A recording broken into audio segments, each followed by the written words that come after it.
Hello दोस्तों, हिंदी व्याकरण के अंतर्गत आज दूसरा टॉपिक डिस्कस करेंगे हम सर्वनाम।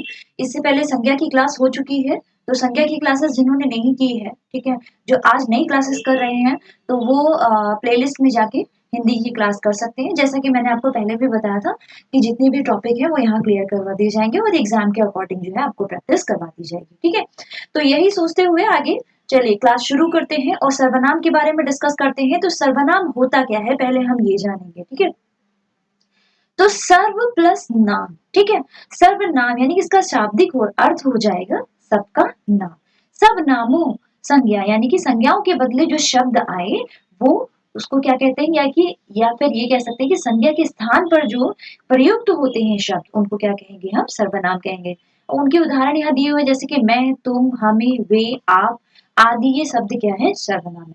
चलिए पहले आप तो ये जानने की जरूरत है संज्ञा क्या होती है, ठीक है। तो संज्ञा वो होती है जिसपे पूरा शब्द जो है, सॉरी पूरा वाक्य जो है डिपेंड होता है। जैसे कि यहाँ बोला गया है उदाहरण के तौर पर कि राम ने कहा कि वह बाजार जा रहा है। अगर यहाँ पे ये लिखा होता कि राम ने कहा कि राम बाजार जा रहा है, तो ये क्या होता है, ये दो दो बार राम को प्रयुक्त ना करा जाए, ठीक है। इसके बार बार प्रयोग से बचने के लिए क्या होता है, सर्वनाम का प्रयोग किया जाता है, जिसमें क्या होता है वाक्य में जो है खूबसूरती जो है वो बढ़ जाती है। तो इसलिए राम ने कहा कि वह बाजार जा रहा, तो वह क्या हो गया, वह ये हो गया, ये हमारा सर्वनाम हो गया, ठीक है। समझ में आ रहा है आपको। राम का कई बार प्रयुक्त ना होने ना या ना करने के लिए सर्वनाम का प्रयोग उसकी जगह पर किया जाता है, संज्ञा की जगह पर सर्वनाम का प्रयोग किया जाता है। दूसरे उदाहरण में भी देख सकते हैं आप।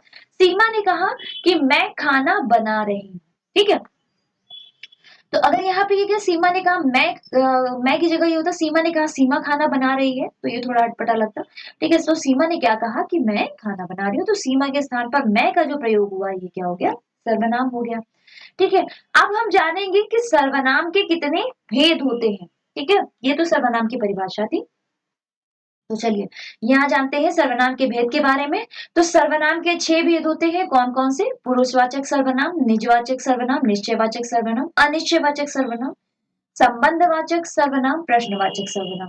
पुरुषवाचक सर्वनाम के 3 पार्ट होते हैं, उत्तम पुरुष, मध्यम पुरुष और अन्य पुरुष। इसके बारे में हम डिटेल में आगे जानेंगे, ठीक है। तो यहाँ पर दिया हुआ है सर्वनाम के भेद में, ठीक है। पुरुषवाचक सर्वनाम, तो पुरुषवाचक सर्वनाम किसे कहते हैं कि पुरुषों के नाम के बदले आए, ठीक है। जो पुरुष और स्त्री दोनों का बोध होता है जहां पर, वो पुरुषवाचक सर्वनाम कहलाते हैं। जैसे कि मैं, हम, तू, आप, ये, वे, वह, ये सब क्या है, ये पुरुषवाचक सर्वनाम है। ये 3 प्रकार के होते हैं। 3 प्रकार में कैसे हम बताएं, जैसे कि उत्तम पुरुष, ठीक है।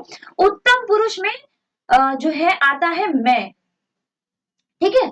मैं जो है ये किसके अंतर्गत आता है, उत्तम पुरुष के अंतर्गत आता है। वहीं पर देखा जाए मध्यम पुरुष, तो मध्यम पुरुष के अंतर्गत आएगा तू, आप, तुम, ये क्या है, ये मध्यम पुरुष के अंतर्गत। मैं उत्तम पुरुष यानी कि जो अपने लिए प्रयुक्त हो वो उत्तम पुरुष, जो सामने वाले जिससे हम बात अपनी कह रहे हैं, ठीक है, उसके लिए क्या, उसको क्या कहेंगे, मध्यम पुरुष यानी कि तू, आप, तुम, इसके उदाहरण हो गए। वहीं अन्य पुरुष, जब हम और आप किसी और के बारे में बात कर रहे होंगे तो उसको क्या कहेंगे, उसको अन्य पुरुष कहेंगे, ठीक है। जैसे कि ये, वे, ठीक है, वाह, ये क्या है, ये अन्य पुरुष के उदाहरण है। निश्चयवाचक सर्वनाम के अंतर्गत आ जाते हैं। तो निश्चयवाचक सर्वनाम में परिभाषा में पहले हम देख लेते हैं कि जो सर्वनाम किसी व्यक्ति, वस्तु आदि की ओर, ठीक है, निश्चय पूर्वक संकेत करें, ठीक है, जहां पे निश्चितता का आपको बोध हो, वो क्या कहलाते हैं, वो निश्चयवाचक सर्वनाम जो है वो कहलाते हैं, ठीक है। जैसे कि यहाँ पे एक उदाहरण दिया हुआ है कि वह जा रहा है, इसका मतलब हमें पता है कि कौन जा रहा है ना, वह जा रहा है। यहाँ पे हमें निश्चितता का बोध हो रहा है। यहाँ पर हम अनिश्चयवाचक को एक बार परिभाषा के रूप में देख लेते हैं कि जो सर्वनाम किसी ऐसे व्यक्ति या पदार्थ का बोध कराए जिसका कोई पता ठिकाना ज्ञात ना हो, उसे क्या कहेंगे, उसे अनिश्चयवाचक सर्वनाम कहेंगे, ठीक है। कोई आया था, कौन आया था, यहाँ पे क्वेश्चन उठता हुआ दिख रहा है, यानी कि हमको निश्चय नहीं है कि कौन आया था। ठीक है, घर में कुछ नहीं है। ठीक है नहीं है, घर में कुछ भी नहीं है, क्या नहीं है ये नहीं पता, लेकिन घर में कुछ नहीं है। ठीक है, कुछ दे दो, क्या दे दो, क्वेश्चन उठता हुआ दिख रहा है, क्या दे दो, यानी कि निश्चितता अनिश्चितता यहाँ पर पता चल रही है, निश्चय नहीं पता। ठीक है, कि क्या मांगा जा रहा है। ठीक है, आगे हम चलते हैं, संबंधवाचक सर्वनाम के अंतर्गत आते हैं। तो जिस सर्वनाम के किसी दूसरे सर्वनाम या संज्ञा से संबंध स्थापित किया जाए, वहां उसे क्या कहेंगे, संबंधवाचक सर्वनाम कहेंगे। उदाहरण के तौर पर, जो बोगे सो काटोगे। ठीक है, तो जो संबंध है वो इन तरह के शब्दों से आपको पता चल जाएगा कि यहाँ पे संबंधवाचक सर्वनाम है, जैसे कि जो, सो, है ना, जो बोगे सो काटोगे, जैसा, तैसा। ठीक है, ये सब क्या है, ये संबंधवाचक सर्वनाम। प्रश्नवाचक, जहां पे क्वेश्चन यानी कि प्रश्न उठता हुआ दिखे, वो सर्वनाम कौन सा होगा, प्रश्नवाचक। यानी कि जो सर्वनाम संज्ञा शब्दों के स्थान पर तो आते ही हैं, किंतु वाक्य को प्रश्नवाचक भी बनाते हैं, वो क्या होते हैं, प्रश्नवाचक। वह कहाँ जा रहा है, वह क्या है, हमारा सर्वनाम है, और यहाँ पर देखिए आपको प्रश्नवाचक चिन्ह भी दिख रहा है। ठीक है, तो यहाँ पर सर्वनाम के साथ साथ प्रश्नवाचक भी है, तो ये क्या हो जाएगा, प्रश्नवाचक सर्वनाम हो जाएगा। तो वह कहाँ जा रहा है, हमें नहीं पता वह कहाँ जा रहा है, तो ये कहाँ क्या हो गया, ये प्रश्न की तरफ इशारा करता हुआ या संकेत करता हुआ शब्द होते हैं। कहाँ होगा, कैसे होगा, क्या होगा, है ना, तो ये क्या हो जाएगा, जब इस तरह के शब्द आपको दिखे तो समझ जाइएगा कि वहां पे क्या है, प्रश्नवाचक सर्वनाम है।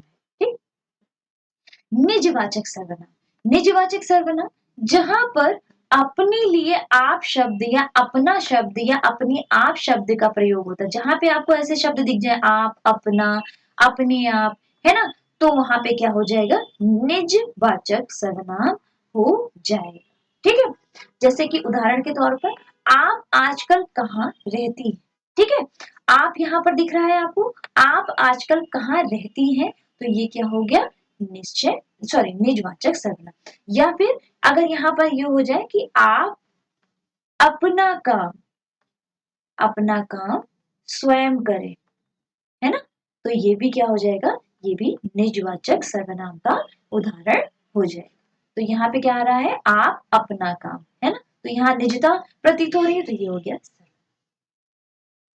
तो ये देख लीजिए, ये सर्वनाम के भेद हैं, जिसमें से पुरुषवाचक सर्वनाम, निश्चयवाचक सर्वनाम, अनिश्चयवाचक सर्वनाम, है ना, प्रश्नवाचक सर्वनाम, संबंधवाचक सर्वनाम और निजवाचक सर्वनाम।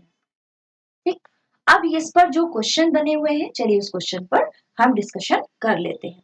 तो जो करेगा सो भरेगा, मैंने बोला भी था आपको कि जब इस तरह के, ठीक है, इस तरह के शब्द हमें नजर आए किसी भी वाक्य में, तो वहां पर कौन सा सर्वनाम हो जाएगा, तो वहां पर हो जाएगा संबंध। ठीक है, तो यहाँ पे संबंध स्थापित करते हुए दिख रहे हैं, जो करेगा सो भरेगा, मतलब जो जैसा करेगा वो वैसा भरेगा, है ना, तो ये क्या हो गया, ये संबंधवाचक शब्द हो जाएगा।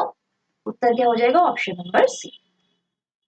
मुझे किस प्रकार का सर्वनाम है, तो मुझे मैंने बताया भी था कि मैं, ठीक है, मैं, हम, मुझे, ये क्या है, ये हमारे उत्तम पुरुष के उदाहरण है। ठीक है, ऑप्शन नंबर बी जो है इसका उत्तर हो जाएगा।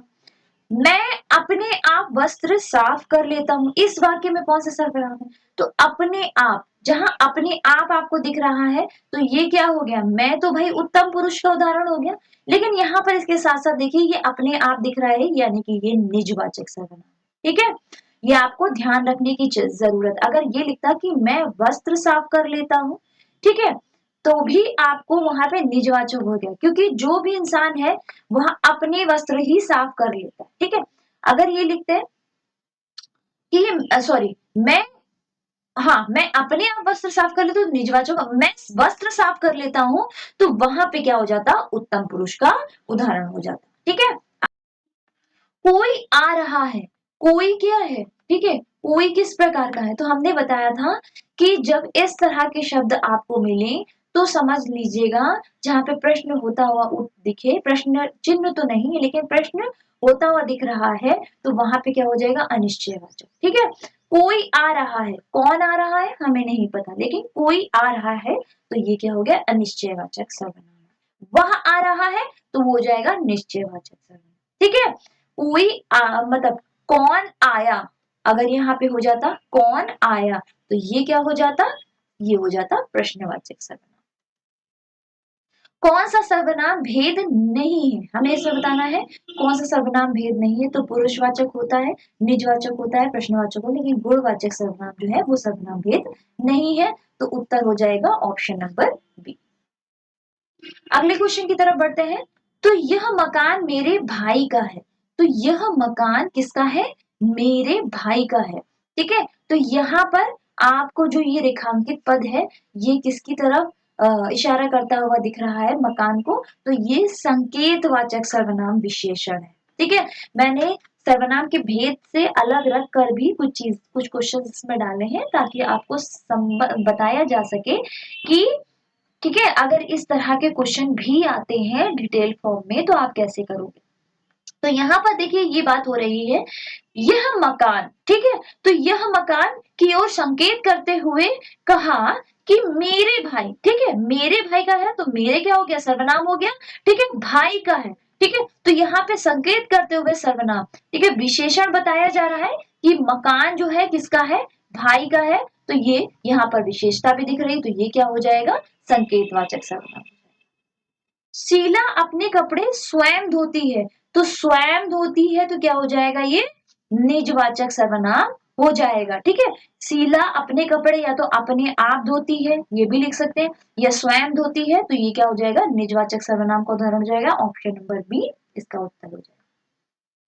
कोई और कुछ का प्रयोग इनमें से किस सर्वनाम में किया जाता है, तो कोई और कुछ जो है वो अनिश्चयवाचक सर्वनाम के अंतर्गत इनका प्रयोग किया जाता है। ठीक है, अगर कैसे क्या, ठीक है, अगर आता है तो वो होता है प्रश्नवाचक, लेकिन कोई कोई कुछ, ठीक है, कितना, ये सब क्या है, ये अनिश्चयवाचक सर्वनाम के अंतर्गत आएगा। ऑप्शन नंबर सी जो है उत्तर हो जाएगा। तो ये सर्वनाम की क्लासेस थी। ठीक है, आगे जो है अन्य टॉपिक जो है हिंदी के जल्द से जल्द आपको कंप्लीट हो जाएंगे। धन्यवाद, मिलते हैं अगली क्लास में।